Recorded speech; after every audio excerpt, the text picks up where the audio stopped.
वासुदेवाय ओम नमो भगवते वासुदेवाय ओम नमो भगवते वासुदेवाय। श्रीमद् भागवतम चौथा कैंटो 19वां अध्याय और 33वां श्लोक। राजा पृथु के 100 यज्ञ के बारे में हम चर्चा कर रहे थे, तो हमने सुना कि ब्रह्मा जी ने बोला कि आप 100वां यज्ञ क्यों कर रहे हैं। 99 यज्ञ कर चुके थे और ऐसा सुनते हैं कि 100 यज्ञ करने के बाद वो इंद्र की गद्दी को भी ले सकता है, जिसके लिए इंद्र बड़े परेशान थे और वो घोड़े को चोरी कर चुके थे। लेकिन ब्रह्मा जी ने गलती इंद्र की थी, फिर भी पृथु महाराज को कहा कि आप कम से कम ऐसा मत कीजिए, अगर कोई दूसरा गलत कर रहा है तो आप तो मत कीजिए। तो इस प्रकार से उन्होंने बोला कि आप ये यज्ञ को रहने ही दीजिए। श्लोक संख्या 33।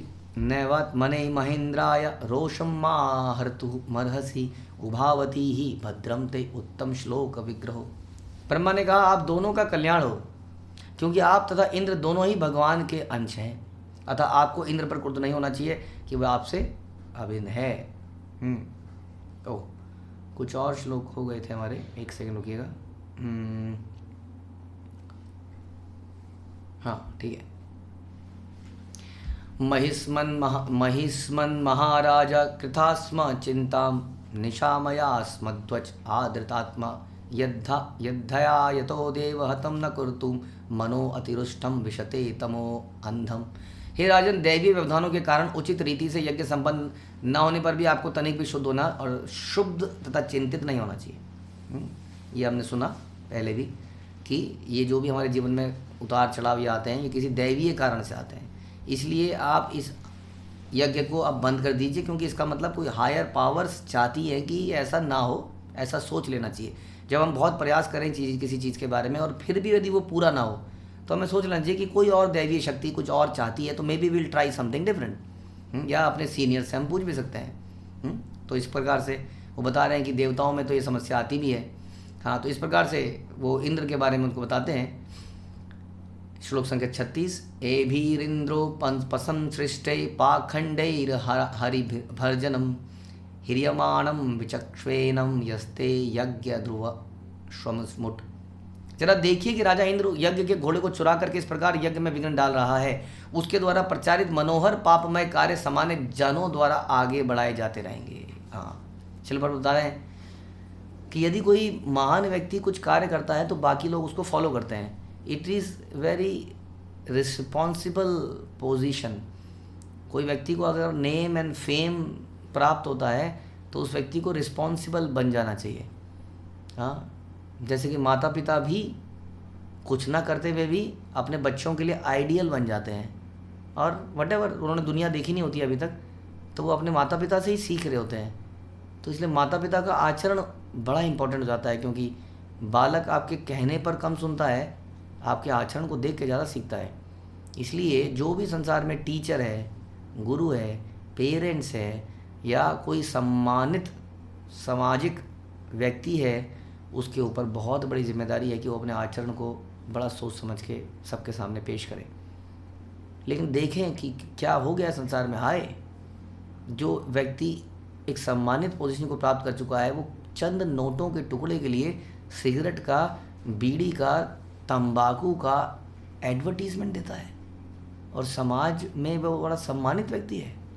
ज़रा सोचिए, वो चंद कपड़ों को पहन के नाचता है, गाता है, तो बालों के अलग अलग हेयर स्टाइल बना के घूमता है, और सारी की सारी जनता उसको देख के पागल होती है और पदभ्रमित हो जाती है।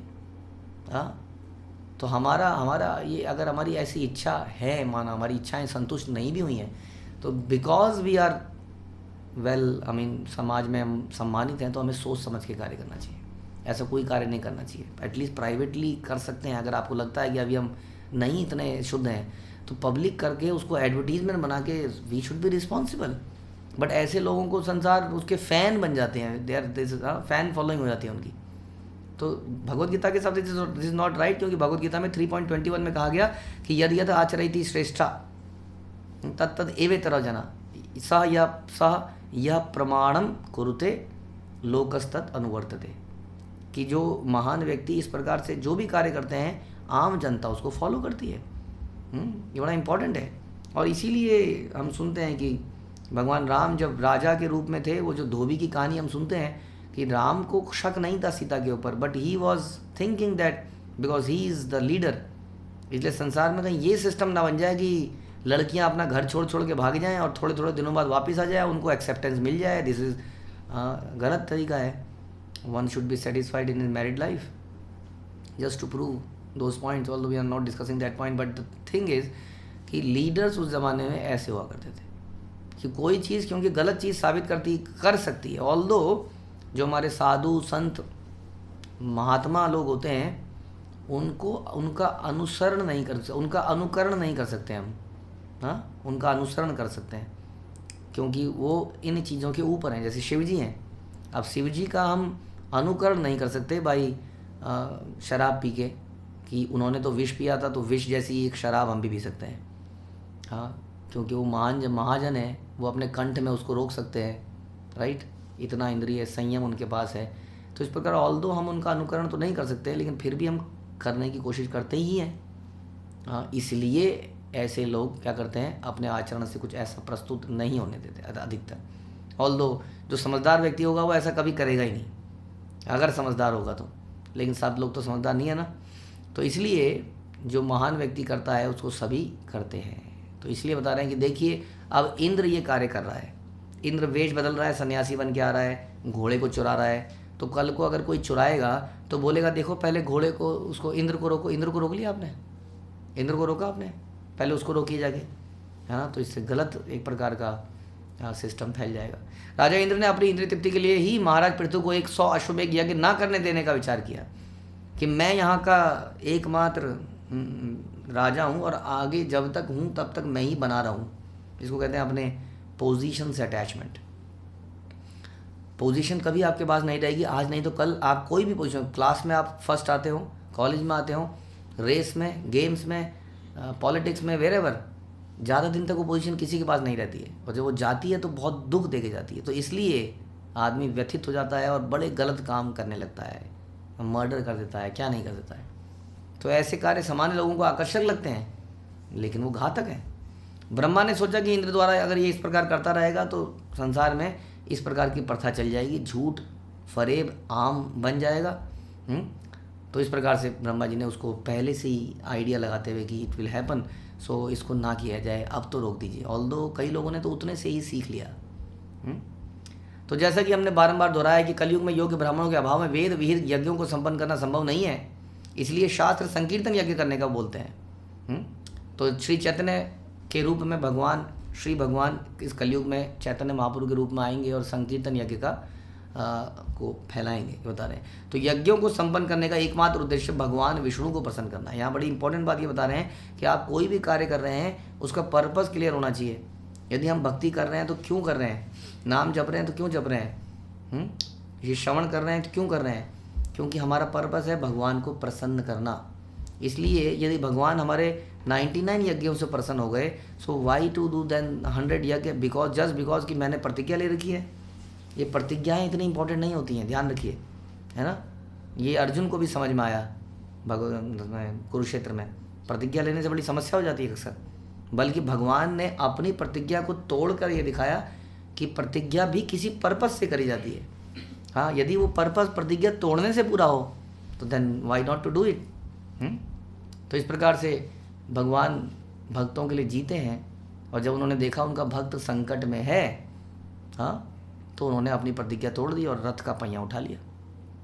ऑल्दो ऐसा कहते हैं कि भगवान जिनके उंगली के उठाने से सुदर्शन चक्र आ जाता है, वो रथ का पहिया क्यों उठाएंगे, है ना। वो उनकी लीला थी भीष्म पितामह के साथ। तो जो भी है, बट हम ये देखते हैं कि हमारी प्रतिज्ञाएं गुड हैं तब तक जब तक वो कृष्ण भावनामृत में हमें हेल्प कर रही हों।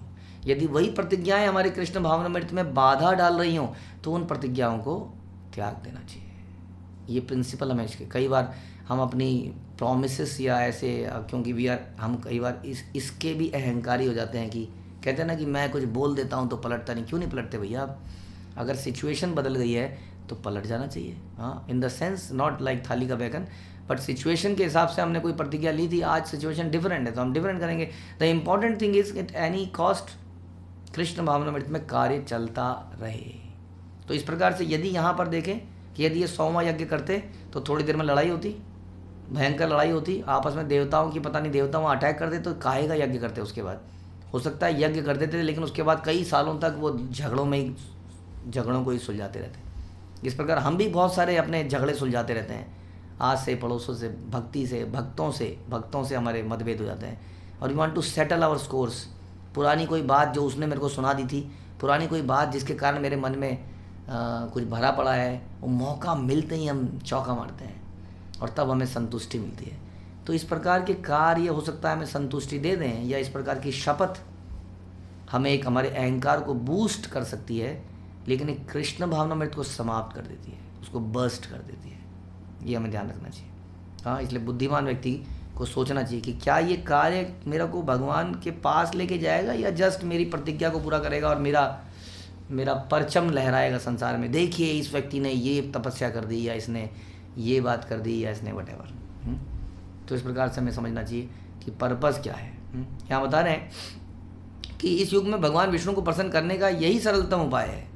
हाँ, इसलिए यज्ञ करने के लिए तो प्रभुपाद कह रहे हैं यज्ञ, हमें तो 99 यज्ञ करने की भी ज़रूरत नहीं है। हमारे लिए तो केवल हरे कृष्ण मंत्र का प्रेस्क्राइब्ड तरीके से जप करना ही परम यज्ञ है। इसका फ़ायदा उठाना चाहिए। क्योंकि संसार में जो है सारे लोग कह रहे हैं पशु वध करने में पटु हैं। जगह जगह पे लोग मांस खाते हैं। यदि पुराने धार्मिक अनुष्ठान किए जाते हैं तो पशु का वध और बढ़ जाएगा। इसलिए ऐसे पशु का वध रोकने के लिए ऐसे पशु के बलि पर रोक लगा दिया गया कलयुग में। जानते हैं आप लोग, कलयुग में ये जो पशु की बलि यज्ञ में वर्जित है, जो उससे पहले अलाउड थी। क्योंकि आज के डेट में उसका पर्पस बदल गया है, वो खाना हो गया उसको। मछली खाए बिना, बता रहे हैं, मांस या मछली खाए बिना कोई कार्य करने को तैयार नहीं है। ऐसी भेंटें तो देवी काली के पार्षद स्वीकार करते हैं, जिन्हें भूत पिशाच और राक्षस कहा जाता है। अतः जो लोग देवी काली से मांस या मछली का प्रसाद प्राप्त करते हैं, वह उनका छोड़ा गया प्रसाद ना होकर भूतों और पिशाचों का जूठन होता है। ये शिला प्रभुपाद बता रहे हैं। शिला प्रभुपाद भी उसी जगह के हैं, समझ लीजिए।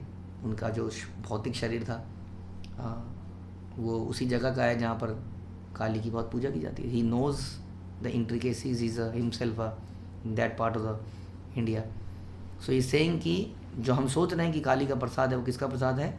वो भूतों पिशाचों का प्रसाद है। तो इस प्रकार से कई सारे सिद्धांत प्रभुपाद ने हमें बताए कि इस प्रकार से यज्ञ का वास्तविक पर्पस क्या है, जो भगवान की प्रसन्नता के लिए है। इसलिए कई बार कार्य करना, कई बार कार्य ना करना भी भगवान की प्रसन्नता हो सकती है। मूल उद्देश्य क्या है कि हमारा स्वभाव कैसा है, हमारा वैष्णवों के साथ डीलिंग कैसी है, हमारा चित्त कितना शांत है, चित्त कितना स्थिर है। यदि हमारा चित्त अस्थिर है और बहुत सारे विचार आ रहे हैं, बदला, द्वेष, ईर्ष्या की भावनाएं आ रही हैं, तो इसका मतलब हम भक्ति नहीं कर रहे हैं, हमें लग रहा है कि हम भक्ति कर रहे हैं। ऐसे प्रयासों को त्याग देना चाहिए और किसी दूसरे को मौका दे देना चाहिए। जैसे इंद्र ने कहा, चलो इंद्र तुम ही बने रहो, इस प्रकार से उन्होंने सोचा। तो ऐसा विचार था जो उनको समझाया गया। और उसके बाद आगे क्या क्या होता है इसको हम अगले प्रवचन में सुनेंगे। हरे कृष्ण। श्रील प्रभुपाद की जय। ग्रंथराज श्रीमद् भागवतम की